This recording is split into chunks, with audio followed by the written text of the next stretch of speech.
Somebody put this video up. Sorry, I didn't look at the name real quick. Great video. It's Drew Gibson. Slow motion.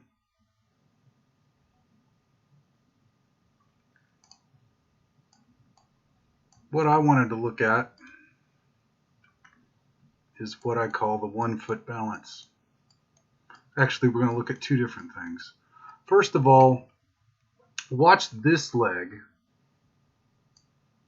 as it steps across. The X step is actually two different things. So this hip joint and this hip joint do not have to do the same things. This is again, I've spoken about this. People want to call this whole thing the hips. This is actually the pelvis. This is the hip, and this is a hip. Okay, so in the X step, first of all, this shoulder is higher than this shoulder, and this hip is higher than this hip. Drew stays pretty darn vertical. He's more vertical than most. Certainly more than like Paul Macbeth.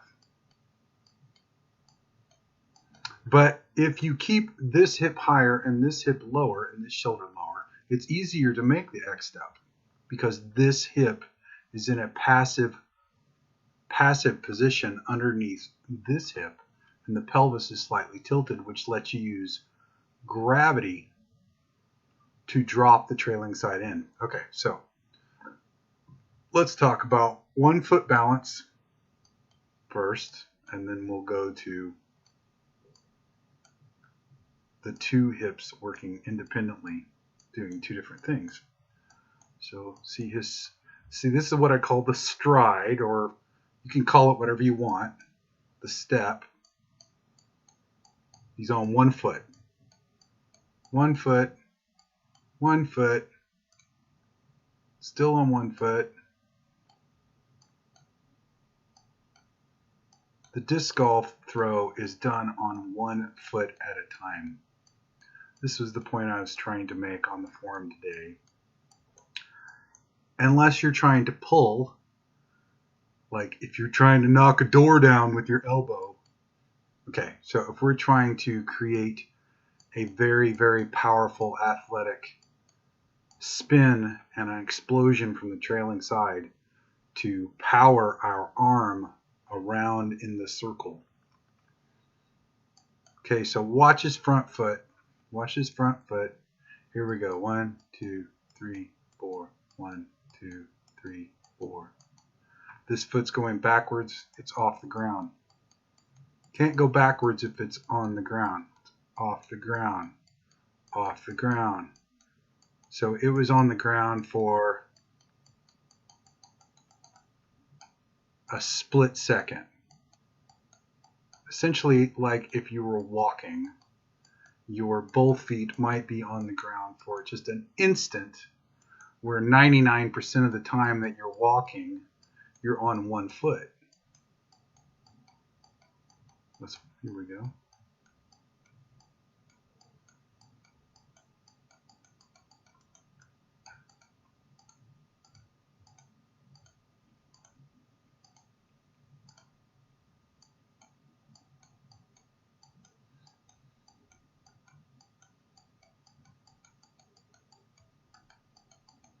Okay, so I covered that.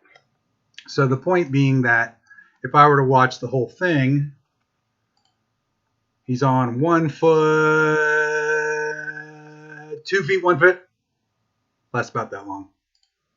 So it's like 90% of the time he's on 1 foot. Okay, so I've established that thought. Okay, so the next thing is this leg is going in a linear fashion because this hip will stride in a linear fashion. But this hip is not going in a linear fashion. It's going in a rotational fashion. So this one strides forward. He stays his spine back and rotates this hip in a circle to drive the trailing side around. Let's watch. Stride, rotate. Let's watch again. Stride. Watch trailing leg. Rotate. I think this is where students are getting confused because they think if one strides, the other has to stride. If one rotates, the other has to rotate. That's not true at all. They're two different legs. You can do two different things with them.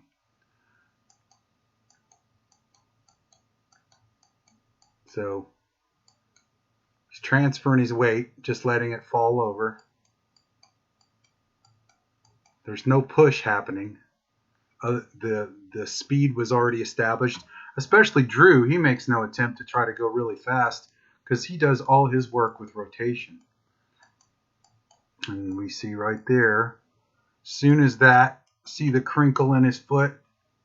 Now the weight's from his foot up through his spine, through his head, and now this side of his body is going to rotate in around. Rotation. Still rotating. This knee is still rotating. So people keep saying, for example, they say knee drop. Knee drop is simply just a manifestation of this rotation of this butt cheek and this hip and this knee all getting thrown around. But the lead leg is going in a linear fashion. Yep.